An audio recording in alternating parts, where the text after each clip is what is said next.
دینه مخکې موسی علیه السلام پنځه دعاګانې وکړلې او پنځه واړه دعاګانې ورله الله تعالی قبول کړلې او په دې پنځو دعاګانو کې یو دعا دا وکړله چې الله تعالی حضرت هارون علیه السلام چې زما ورور دی نو دې زما سره په دې کار کې شریک کې نه دی پیغمبر کې دغه لپاره پیغمبري غوښتله وی الله تعالی دا موسی علیه السلام ټول دعاګانې قبول کړلې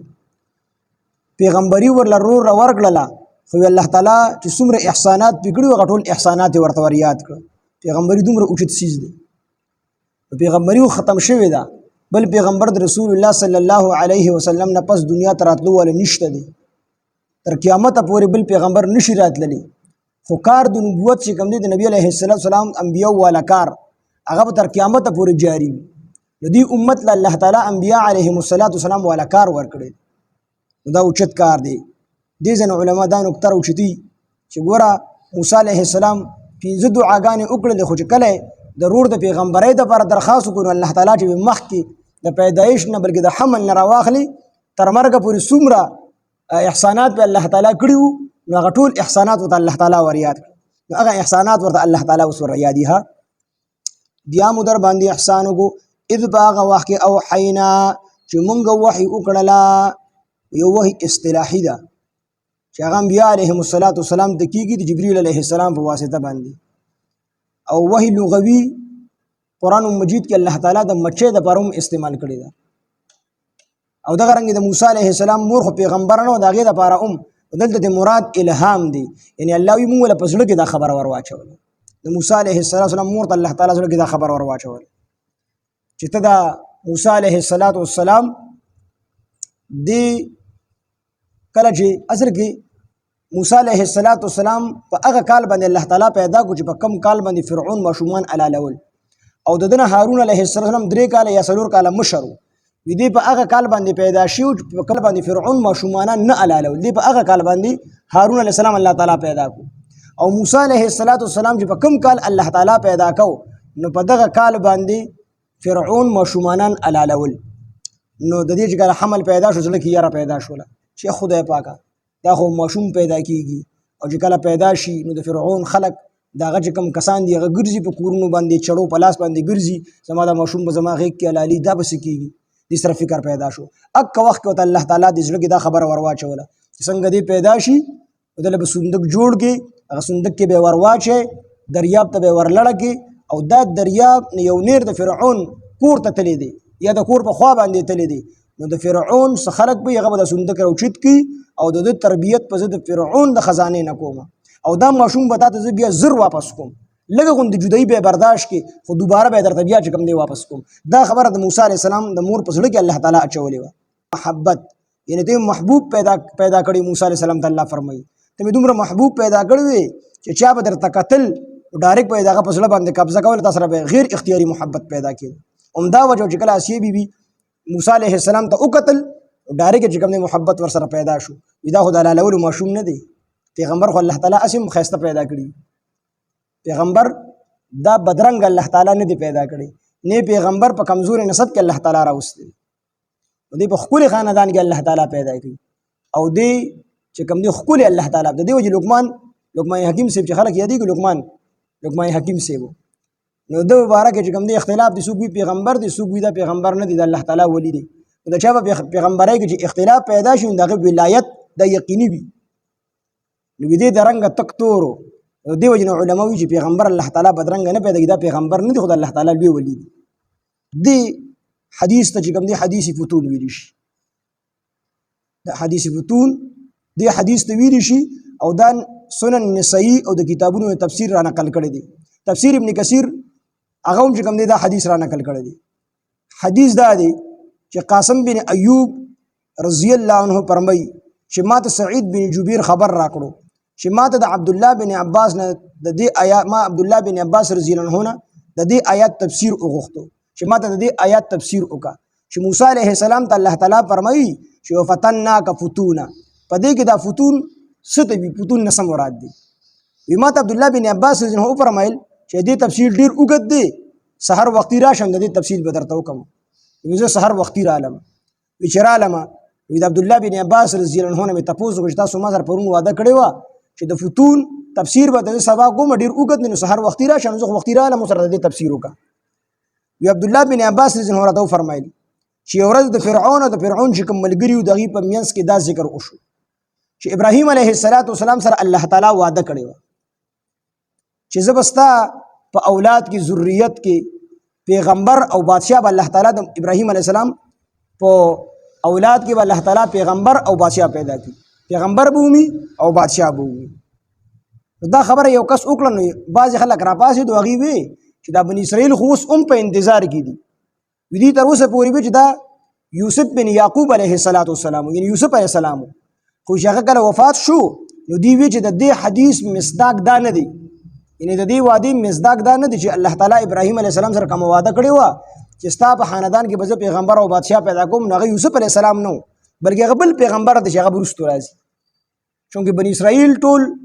دا غلامانو او زنانه وینځوي ټول به کوم دي سخت کارونه په دې باندې فرعون او د فرعون خلکو کول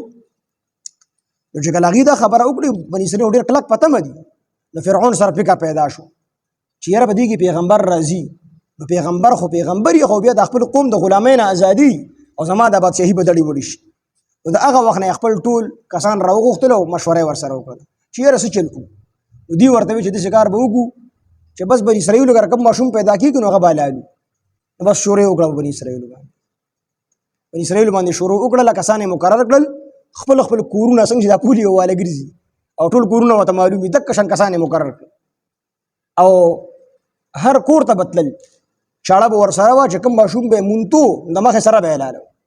دسي ماشومان چې د مور په غیږ کې به مور به تقتل دا ظالمان بلړل هغه به د مور په غیږ کې چې کوم دی اعلان نو ماشومانان اعلان شروع کړو نو بعضی بنی اسرائیل وبګیوي بعضی قبطیانو د موسی چې کوم کسان شهر د بنی اسرائیل دا خو زمونږه مزدوران خلق دي سخت کارونه مونږ د دین اخلو چې د دې ټول ماشومان مونږ الالو بوډاګان به مړ شي صرف زنانه به پاتې شو زنانه هو کار نشي کولی زموږ د خدمتونه مسوکی دا بیا موږ خپل باندې نو مشوره وکړه چې یو کالو ماشومان الالو یو کالو ماشومان پریدو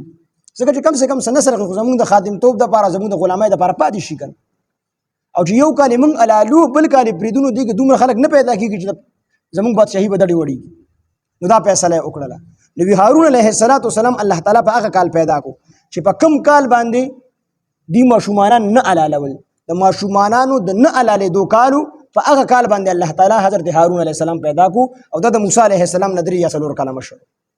موسی علیه السلام الله تعالی په هغه کال باندې چې په کم کال باندې ماشومانان فرعونیانو الالول نو د مور څنګه حمل وشو دې سره یاره پیدا شول چې خدای پاکه په دې کال خو ماشومانان الالیږي زما دا بچی چې پیدا شي دا خو به دا ظالمان الالیدا بس کیږي او دا ډیر ګران کار دی مور ډیر تکلیف برداشت کی په دې بچی باندې نو اول د مور د زړه ټوکړی نو دې سره غم پیدا شو نو الله تعالی ورته ځل کې دا خبره واچوله خپکه غمو بچی چې د څنګه پیدا شي نو فورا به صندوق جوړږي او صندوق ته به چې کم دی ور اولي او صندوق په چې کم دی دریاب ته ورلړه کی او چې کله دریاب ته ورلړه کی نو دا بچی به تاسو چې کم دی واپس دا به فرعون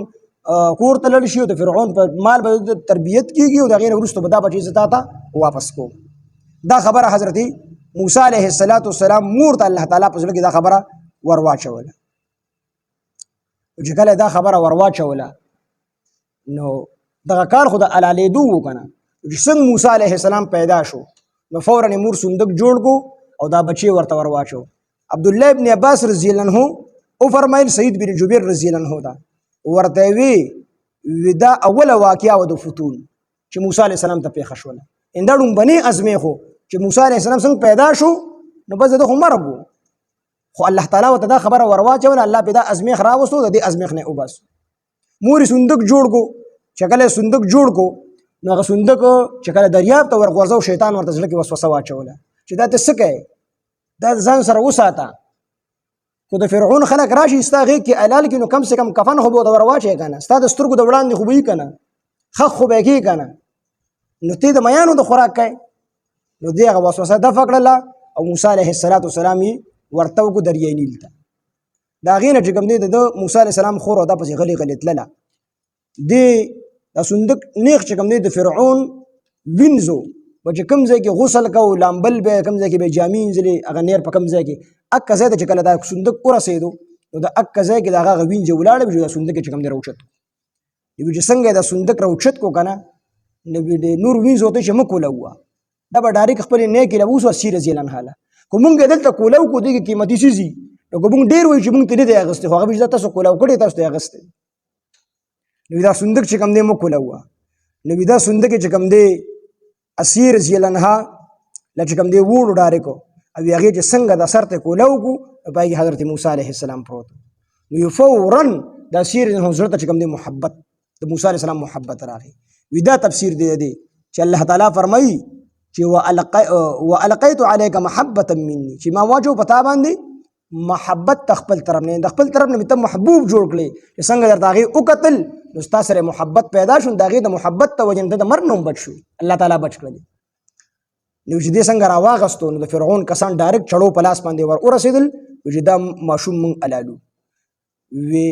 عبدالله ابن عباس رضی الله عنه وفرمایل سعید بن جبیر رضی الله عنه چې دا دویمه واقعه و د فتون چې موسی علیه السلام ته راپېښه شوه دا دویمه واقعه و د فتون یعنې د ازمیغ دا دویم ازمیغ په موسی علیه السلام باندې چې الله تعالی دغلته هم د مرګ نه بچ کړو اسیر رضی الله عنه ورته ووایي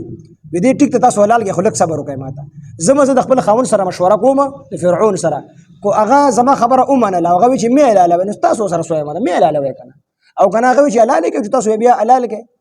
او دا یو ماشوم دی دې به څه د فرعون نه بادشاهي واخلي نو دا لاړله نو موسی د فرعون ته چې کله د اسیر رضی الله عنه لاړله نو بیا اسیر رضی الله عنه ورته وایي چې ګوره دا ماشوم دی دا زما هم د سترګو یخوالی دی ډېر محبوب دی او ستا هم د سترګو یخوالی دی لهذا دې مه حلالوه او دې به ستا بچی څه دلې وړي کړي وی فرعون ورته وایي چې ستا د سترګو یخوالی دی او زما د سترګو یخوالی نه دی رسول الله صلی الله علیه وسلم وفرمیل وی زما دې په الله تعالی باندې قسم وي او چې د فرعون په دغه ټیم کې ویلې وي چې دا زما د سترګو یخوالی دی نو الله تعالی به فرعون ته هدایت نصیب کړي څنګه چې اسیر رضی الله عنه ته هدایت نصیب کو او نبی رسول الله فرمایي چې دا به زما په نکاح کې وي اسیر رضی الله عنه نو څنګه چې دې ته هدایت نصیب کو نبی رسول الله قسم وخوړ کو دې ظالم ویلې وي چې دا زما د سترګو یخوالی دی کنه الله تعالی به ته هدایت نصیب کړي د پیغمبر د وجه خو دا خبره ونه کړی زما د سترګو یخوالی نه دی او اسیر رضی الله عنه ته حواله کړو به خیر دې بس دې پالانو وی دې پالو اسیر رضی الله عنه سره بیا به د پین اغستو د چاتین اغستو نو اسیر رضی الله عنه بیا پریشان شو یار دا ماشوم خو به وفات شي مړ بشي نو دا وینځې پسې کړی چې تاسو د ښار کې دا ماشوم چې چا له بوزه چې کمې ښځې ته د واغستو نو بس هغې له به زه تنخوا هم ورکوم چې دغه څه غواړي وله بیا ورکوم خو لهذا دومره وکړه چې د دې له څوک دوسې پیدا کړه چې د دې چې دې له پی ورکوي نو دا ښځې پاره شولې دا وینځې پاره شولې یو ښار ته ځي بل ښار ته ځي بل ښار ته ځي وی دې کې د موسی علیه السلام د مور سره فکر و او د مور نه هغه واده هم یېره شوې وه چې الله تعالی ورسره کوم په حالت ته حمل کې کړې وه چې دا بچی به زه تا ته واپس کوم دا واده دې یېره شوې وه دې سره فکر چې زما دا بچی به میانو به خوړلي که مارغانو به خوړلي چې مړ به یې که ژوندي به د خپلې لور ته به یې ورشه وګوره رور دی چې ته بار چا نه تپوس وکړه نو دا چې څنګه راووته نو دا فرعون دا وینځې ګرځېدی نو دې وینځې نه دې تپوس کوي څه کوی ورته یې منکر یو ماشوم پیدا شوی دی او هغه ماشوم د بل چا پی نه اخلي هغې له داسې زنانه پکار ده چې دا ماشوم چې کوم دی دغه کي دا پی وله ورکړي نو د فرعون ښځه به ورله تنخوا هم ورکوي او د ماشوم له هم هر څه ورکوي بس دا ښځه چې څه غواړي هغه به وله ورکوي وی دې ورته وی چې ما ته یو ښځه داسې معلومه ده چې هغه به دله پی هم ورکړي دی به یې پی هم واخلي او هغه به د ده په ډېرې خیرخواهۍ او محبت سره تربیت او پرورش وکړي د فرعون هغه وینځې چې وي هغه شکیانې شوې وی کیدای شي دا د دې ماشوم چې دا څنګه شکیانې شو دې کلکه ونیسله ورته دا هغې ما په دې نیت نه دی ویلې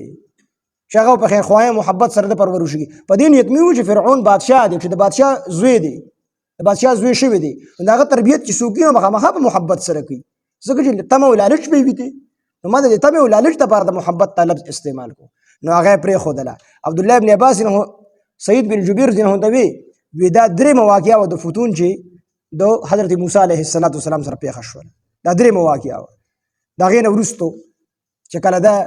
موسی علیه السلام مور ته د خورې چې کوم دی خبر وکړو د موسی علیه السلام د خور چې ښځې راغلي دي او هغه ماشوم زموږ ورور یې راوستی دی نو دا راووتله وي څه چل دی ورته ویې چې د فرعون ټبر دی غواړي دی چې وکتل نو ته د واغسته دې ته خو پته چې زما زوی دی او دا پیغمبر دی الله تعالی راته وحي کړی ده چې دی به زه تا ته واپس کوم نو دا څوک دی نو دی پردي پی نه اخلي دی به خامخا زما پی اخلي نو دا چې کوم دی د فرعون ښځې اسیر رضی الله عنها هغې طلب کړله چې دا څنګه لاړله هلته کې نو بس دې ځان هم څه بې پروا غونده کې کړو هلته کې بې پروا یې داسې کړو دې ته د الله تعالی هغه وعده را یاده شو چې الله تعالی دا به زه تا ته واپس کوم دا څنګه ورننوتله نو هغې ورته چې ته زموږ د ماشوم له پی ورکړه چې دې اخلي او که نه اخلي نو خو واغستو پی نو هغې ورته تعالی به زه تنخوا در کوم دلته کې به مونږ سره یې دی ورته وایي نه زه دلته څه کوم زما خو هلته کې بل ماشوم دی زه به هغه له هم پی ورکوم زه چې هغه راپاتې کېږم نه یو که 2 رکعه د ماشوم به د ځان سره بوځم او هلته به تربیت د دې نه ښه کوم نو ما سره په خپل کور کې زه به تربیت کوم هغې ورته وایي ټیک ته سړی ځان سره یې بوځه خو چې دا ماشوم رانه خراب نه شي سره مې ډېر محبت نو د موسی علیه السلام مور خپل بچی موسی علیه السلام د ځان سره راوستو او کور کې به تربیت کو او د فرعون نه به ورله چې کوم دي تحفې او تخایف هم راتلو تنخوا به ورله هم راتلله څه وخت تېر شو چې کله وخت تېر شو دې سه لوی شو نو اسیر رضی الله عنها وایي چې یاره دا ماشوم مونږ کره راولی زما دا بچی مونږ کره راولی چې زه یې لږ وینم خو د هغې نه مخکې خپلو ټولو وینځو خپلو ټولو غلامانو خادمانو ته ووې چې ټول به د هغه درون استقبال کوئ او زه په خپله معاینه کوم زه به ناست یم زه به ګورم او ټول به ورله قسمه قسم تحفې ورکوئ او زه به ګورم چې څوک ښکلې تحفه ورکوي چې موسی علیه السلام څنګه راغی که نه نو ټول یې ډېر درون استقبال وکړو او د تحفو دا باران به جوړو او بیا اسیر رضی الله عنها د ځان سره دننه بوتو او هغې ورله ډېرې قیمتي تحفې ورکړې او هغه ټولې تحفې د موسی علیه السلام مور بیبي ته چې کوم دی حواله کړي نو چې څنګه یې حواله کړې نو اسیر رضی الله عنها دې غېږ کې راواغستو د فرعون له دربار ته راوستو چې څنګه یې فرعون له دربار ته راوستو که نه نو دې خو ماشوم و نو ویده د ګیرې نه ونیسو یو ټک یې ته وباسو څنګه د ټک وباسو چې بس فرعون بیا هغه جلاتیانو ته حکم وکړو بیا شوي دا خو هغه ماشوم دی یو بوډګولي زمانه کړسونه وباسي نو چې دې لوی شي دی به بیا راسه کوي نو راشه بس دې قتل کوي دلته عبدالله ابن عباس فرمایي سعید بن جبیر رضی الله عنه وی دا 15مه واقعه وه د فتون چې موسی علیه السلام ته راپېښه شوله دا 15م امتحان راغی 15م امتحان پې دا راغی نو چې کله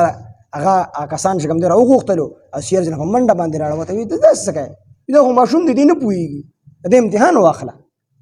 نو چې یو طرف ته یې ورته 2 ملغلرې کېښودې بل طرف ته یې 2 سکروټې کېښودې نو موسی علیه السلام دغه د اسیر رضی الله عنها وی هغې ورته وکړو چې سکروټو ته یې لاس کړو نو بس دی خو بیا په ماشومتوب باندې ځان څپېړه ایستې ده او که نه سکروټو ته یې لاس نه کړو ملغلرو ته یې لاس کړو نو بیا دی هوښیار دی بیا قتل که خیر دی بیا هغه چې ورمنډه کړه نو روایتو کې راځي چې د ملغلرو ته نه لاس کړو سکروټو ته یې لاس کړو او بعضې روایتو کې راځي جبریل علیه السلام په زور باندې د لاس سکروټو ته کړو هغه سکروټ یې راواغست نو فرعون هلته کې هم دی بیا پرېښودو چې یاره د هغه ماشوم نه دی وي دا 5م امتحانو په حضرت موسی علیه السلام باندې چې الله تعالی راوستو دا نور واقع بیا سبا ډېر اوږد حدیث دی